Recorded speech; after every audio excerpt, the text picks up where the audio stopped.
그 여자를 당장 내쫓아라. 그 말은 내 입에서 나온 지 단 3초 만에 집안 전체를 얼려버렸다. 나는 박재헌, 70을 넘긴 재벌 그룹의 회장이다. 평생 원칙을 지켜왔고 그 원칙 덕분에 이 자리에 섰다. 그런데 오늘 내 앞에서 감히 나의 원칙을 부정한 여자가 있었다. 그 여자의 이름은 이서윤. 내 아들의 아내, 그러니까 내 며느리였다. 사건은 사소했다. 회사의 자선 행사 준비 중 내가 내린 지시를 서윤이 정중히 거부했다. 회장님, 기부금은 전액 현금으로 전달되어야 합니다. 무슨 말이야, 홍보 효과를 생각해야지. 상품권 형태로 주면 더 깔끔해.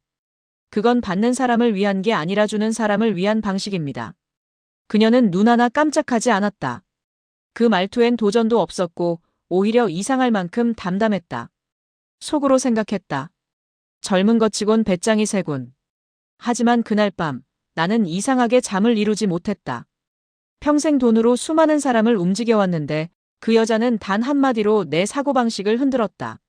며칠 뒤 그룹 회의 자리에서 그녀의 이름이 또 나왔다. 비서가 조심스레 말했다. 회장님, 이번에 사회공헌팀 이서윤 대리가 제안서를 새로 작성했습니다. 뭐? 그 며느리가? 예. 기존 예산 절반으로 실질적 지원을 늘리는 방안이라서. 나는 비서의 말을 끊었다. 내가 왜 그 여자의 제안을 봐야 하지? 그렇게 말했지만 밤이 되자 결국 그 문서를 읽고 있었다. 그녀의 글은 놀라울 만큼 치밀했다. 돈이 아니라 사람의 삶을 중심에 둔 계획이었다. 숫자가 아니라 마음이 기준이었다. 속으로 생각했다. 저건 원칙이 아니라 진심이구나. 그날 이후로 내 관심은 묘하게 그 여자를 향했다. 처음엔 불쾌함이었다. 그런데 어느 순간 나는 그 여자의 행동 하나하나를 유심히 지켜보고 있었다. 식사 자리에서도 회의실에서도 그녀는 한결같았다. 남들이 회장 눈치를 볼 때 그녀는 눈빛 하나 흔들리지 않았다. 심지어 내 앞에서도 이렇게 말했다. 저는 회장님의 뜻을 존중하지만 원칙은 사람을 보호하기 위한 거라고 배웠습니다. 그 순간 나는 분노 대신 이상한 존경심을 느꼈다. 그날 밤 오랜 친구이자 고문 변호사인 정 이사가 내게 물었다. 회장님, 그 며느리 미워서 그러시는 겁니까? 아니면 두려워서 그러시는 겁니까? 무슨 말이야? 그분은 회장님이 평생 믿어온 돈의 원칙을 뒤집었잖아요. 그러니까 그게 두려운 거 아닙니까? 그 말이 마음속 어딘가에 깊이 박혔다. 속으로 생각했다.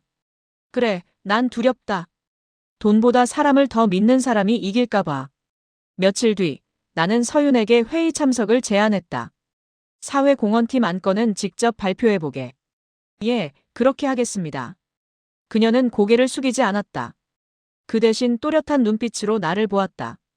그 눈빛은 어떤 계산도 아첨도 없었다. 그날 회의에서 나는 처음으로 누군가의 말을 끝까지 들었다. 그녀의 목소리는 단단했고 말에는 힘이 있었다. 회의가 끝난 후 나는 혼잣말처럼 말했다. 요즘 젊은 것 치고 참 이상한 사람이야. 비서가 물었다. 싫다는 뜻입니까? 아니, 오히려 그녀가 우리 집안에 온 게 다행일지도 모르겠군. 속으로 생각했다. 원칙만 아는 줄 알았는데 그녀의 원칙엔 따뜻함이 숨어 있었다. 이날 이후 재벌 회장과 며느리의 미묘한 대결 아니 성장의 교차가 시작됐다. 이건 내가 감히 끼어들 일이 아니야. 내 목소리가 회의실에 메아리 쳤다. 이서윤은 미동도 없었다. 오히려 조용히 고개를 들어 나를 바라봤다. 그 눈빛은 두려움이 아니라 단호함이었다. 회장님, 저는 끼어든 게 아니라 말씀드리고 있는 겁니다. 뭐라고? 지금 진행 중인 재개발 사업에서 밀려나는 세 가구, 그분들에게 아무 보상도 없이 나가라고 하셨죠. 그건 법적으로도 도의적으로도 맞지 않습니다. 순간 공기가 싸늘해졌다. 임원들은 숨을 죽였고 나는 그녀를 노려봤다. 그 사람들 때문에 수백억짜리 계약이 지연되고 있어. 그게 누굴 위한 정의인지 생각해봤나? 저는 돈의 정의보다 사람의 정의를 먼저 생각합니다. 회의실 안에서 작은 파문이 일었다. 비서가 커피잔을 떨어뜨렸고 임원들은 서로 눈빛을 교환했다. 속으로 생각했다. 이 여자가 정말 미쳤나? 그날 오후 나는 비서에게 지시했다.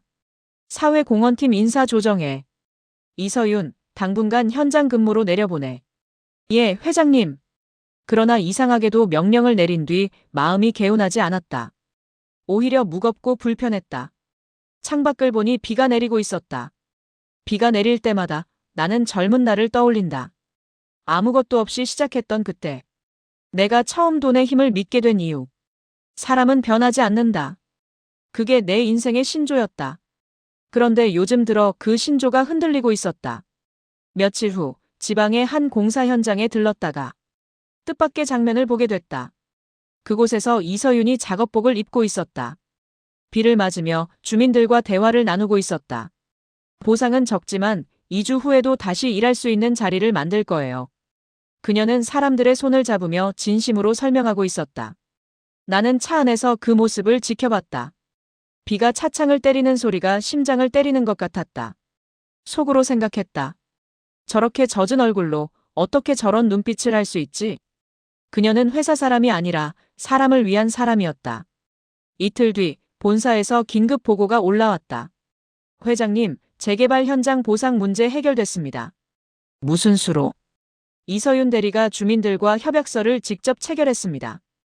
회사 손실은 오히려 줄었고 이미지도 좋아졌습니다. 나는 말을 잃었다. 돈이 아니라 대화로 해결한 문제였다. 그게 가능하다고 믿지 않았던 나는 처음으로 패배를 인정했다. 그날 밤 식탁에서 며느리를 마주했다. 식사는 조용히 흘렀다. 수저 소리만 들릴 뿐 아무 말도 없었다. 그러다 내가 먼저 입을 열었다. 회사 일은 힘들지? 아닙니다. 힘들어도 해야 하는 일이라서요. 그럼 나를 미워하지는 않나? 그녀가 고개를 들었다. 회장님, 저는 미워하지 않습니다.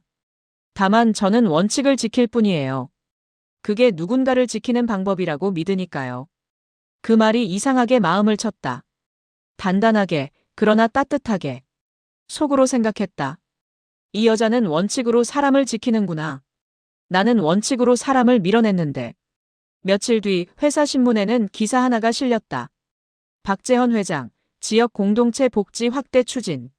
내 이름이 걸렸지만 그 아이디어는 서윤의 것이었다. 나는 그녀에게 전화했다. 이서윤 씨. 예, 회장님. 다음 주 회의에서 그 안건 직접 발표하게. 감사합니다. 그 대신 나도 거기 앉아서 듣겠네. 이번엔 회장이 아니라 사람으로. 그녀는 잠시 웃었다. 그럼 저도 직원이 아니라 사람으로 발표하겠습니다. 그날 밤 나는 오랜만에 술을 조금 마셨다. 젊은 날보다 더 쓰고 그 어떤 계약보다 더 오래 남을 맛이었다. 창밖엔 비가 또 내리고 있었다. 하지만 이번엔 이상하게도 비가 차갑지 않았다. 속으로 생각했다. 돈은 비를 막아주지만 마음은 비를 맞을 용기를 준다. 그날 이후 나와 며느리 사이의 거리는 조금씩 좁혀졌다. 서로의 원칙이 부딪히던 자리에서 이제는 서로의 진심을 배우기 시작했다. 회장님이 쓰러지셨습니다. 그 한마디에 사무실이 얼어붙었다. 나는 병원 응급실 불빛 아래 누워 있었다. 의식은 희미했고 기계음이 들렸다. 삶과 죽음의 경계라는 게 있다면 아마 그쯤이었을 것이다. 속으로 생각했다. 이게 내 마지막 일 수도 있겠구나. 멀리서 누군가 내 이름을 불렀다. 낯익지만 낯선 목소리. 그건 이서윤이었다. 그녀는 내 곁에 있었다. 하얀 가운도 화려한 액세서리도 없이 그냥 검은 카디건 하나 걸친 평범한 모습이었다. 하지만 그 눈빛은 누구보다 단단했다. 회장님, 이제 조금 괜찮으세요? 나는 힘겹게 고개를 끄덕였다. 왜 여기 있나? 병원비도 안 주는 며느리가. 내가 농담 반, 빈정 반으로 말했다. 그녀는 잠시 웃더니 조용히 대답했다. 병원비보다 중요한 게 있어서요. 그게 뭔데? 사람은 아플 때 옆에 누가 있는지가 전부예요. 그 말에 내 모간이 이상하게 메말랐다. 평생 돈으로 사람을 움직여온 나였지만 지금 내 옆에 있는 사람은 오직 진심으로 남은 단 한 명이었다. 며칠 뒤 나는 중환자실에서 일반 병실로 옮겨졌다. 그녀는 매일같이 출근 전과 후에 들렀다. 아침엔 직접 끓인 미음, 밤엔 내 손을 잡고 짧게 인사했다. 오늘은 고생 많으셨어요. 이게 뭐가 고생이야? 누워있는 게 다인데. 그래도 하루를 버텼잖아요. 그게 중요한 거예요. 그녀의 말투엔 꾸밈이 없었다. 누군가에게 인정받으려는 태도가 아니라 그저 사람을 향한 순수한 마음이었다. 하루는 내가 물었다. 서윤 씨, 그때 나한테 왜 그렇게 맞섰나? 회장님이 틀려서요. 그래도 회사 일인데 내 명령이잖아. 그래서 더 맞섰어요. 사람이 먼저인 세상, 그게 제 원칙이에요. 그녀의 대답은 단순했지만 그 단순함이 내 70년 인생을 송두리째 흔들었다. 속으로 생각했다. 나는 원칙을 명령이라 여겼지만 그녀는 원칙을 양심이라 여겼구나. 퇴원 후 첫날, 나는 조용히 집무실에 앉았다. 서류를 보다가 문득 한 가지 생각이 떠올랐다. 이제 그 아이에게 배워야 할 때가 왔다. 나는 서윤을 불렀다. 이서윤 씨, 앞으로 내 일정 보좌 좀 해줘. 제가요? 비서도 아닌데요. 비서가 아니라 내 사람으로. 그녀는 잠시 나를 바라보다가 천천히 고개를 끄덕였다. 그럼 조건이 있어요. 뭔가? 제가 아니오라고 할 때 회장님은 그걸 들을 준비를 하셔야 해요. 나는 웃었다. 그건 이미 해봤잖아. 내가 졌던 그날부터. 며칠 후, 그녀와 함께 지역 복지관을 찾았다. 그곳은 회사가 형식적으로 지원하던 시설이었다. 그러나 그녀는 현장 사람들의 이름을 하나하나 기억하고 있었다. 저분은 작년에 아이를 잃었어요. 지금은 봉사 중이에요. 이분은 새 일자리 찾고 계시고요. 나는 그저 묵묵히 따라다녔다. 그녀의 한마디 한걸음이 내 7천억짜리 회사보다 더 크고 진짜였다. 그날 밤 집으로 돌아오자 서윤이 손수 만든 수첩 하나를 내밀었다. 표지엔 손글씨로 이렇게 적혀 있었다. 사람 중심 경영 노트. 회장님이 새로 쓰실 원칙이에요. 이건 내 경영 교본보다 얇네. 하지만 더 오래 남을 거예요. 그녀의 눈빛은 맑았다. 그 안엔 계산이 없었고 두려움도 없었다. 오직 진심 하나만 있었다. 그날 밤 나는 처음으로 일기장을 펼쳤다. 그리고 이렇게 적었다. 나는 돈으로 회사를 지었지만 그 여자는 마음으로 사람을 세운다. 속으로 생각했다. 내가 가진 재산보다 그녀가 가진 원칙이 더 값지다. 그날 이후 나의 원칙이 조금씩 변하기 시작했다. 이윤의 기준이 아닌 사람의 기준으로. 그녀 덕분이었다. 그리고 나는 느꼈다. 돈은 몸을 살릴 수 있지만 마음을 살리는 건 진심뿐이라는 걸. 봄이었다. 내가 회장으로 취임한 지 꼭 40년 만에 처음으로 사람 냄새 나는 봄이었다. 창문을 열면 매화향이 들어왔고 책상 위엔 이서윤이 놓고 간 수첩 한 권이 있었다. 표지는 닳았고 모서리는 구겨져 있었다. 그녀의 손길이 묻어 있었다. 돈은 도구일 뿐입니다. 진심이 기준이 되어야 사람이 남습니다. 짧은 문장이었지만 그 말은 내 인생의 경영 철학을 송두리째 바꿔놓았다. 속으로 생각했다. 이제 나는 그 여자의 제자가 되었구나. 그녀는 여전히 현장에서 바빴다. 책상보다 사람 사이에서, 보고서보다 삶 속에서 일했다. 나는 어느 날 회의 중에 이렇게 말했다. 앞으로 우리 회사는 이서윤 대리가 제시한 사람 중심 프로젝트를 공식 경영 원칙으로 채택하겠네. 임원들의 얼굴이 놀라움으로 물들었다. 회장님, 그래도 회사 방침을 그렇게 바꾸면 40년 동안 돈만 쫓아봤다. 이제 한 번쯤 사람을 쫓아볼 때도 됐지 않나? 그 말에 회의실은 조용해졌다. 그리고 나는 처음으로 회장이라는 자리가 가볍게 느껴졌다. 마치 오래된 짐을 내려놓은 듯이. 그날 저녁 나는 서윤을 집무실로 불렀다. 그녀는 평소처럼 단정한 차림으로 들어왔다. 회장님, 무슨 일이십니까? 오늘부로 그 사람 중심 프로젝트가 공식 방침이 되었네. 정말요? 그래. 그리고 앞으로 그걸 이끌 사람은 자네야. 그녀는 놀란 눈으로 나를 바라봤다. 제가요? 이 회사를 바꾸는 건 돈을 아는 사람이 아니라 마음을 아는 사람이 해야 하네. 그녀는 잠시 고개를 숙이더니 조용히 말했다. 그럼 저도 약속드릴 게 있어요. 원칙을 지키되 사람을 잃지 않겠다고. 나는 미소 지었다. 그게 바로 내가 배운 마지막 원칙이야. 몇 달 뒤 나는 공식적으로 은퇴를 선언했다. 기자들이 몰려왔고 사람들은 내가 왜 지금 그만두는지 궁금해했다. 나는 단상 위에서 말했다. 저는 평생 원칙을 경영의 무기라 여겼습니다. 하지만 이제 압니다. 원칙이란 사람을 세우는 기준이어야 합니다. 그리고 기자들이 숨을 고를 때 나는 덧붙였다. 그걸 가르쳐준 사람은 제 며느리 이서윤 씨입니다.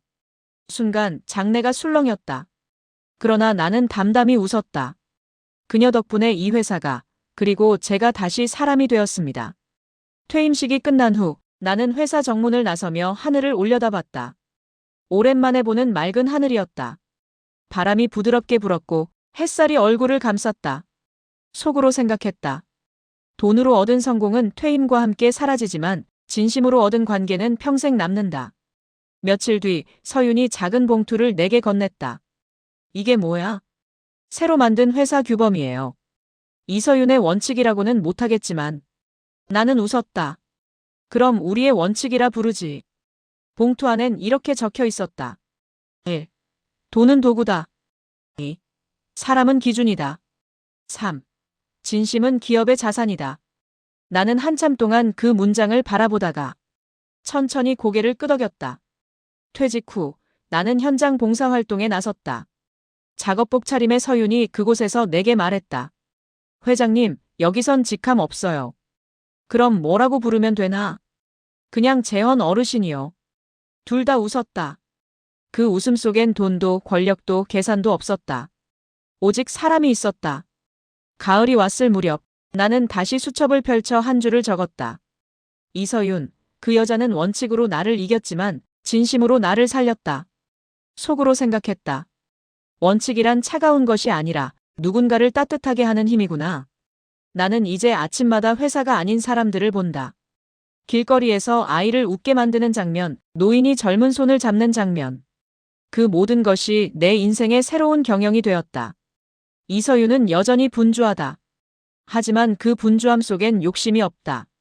그녀는 지키는 원칙보다 살리는 원칙을 선택했다.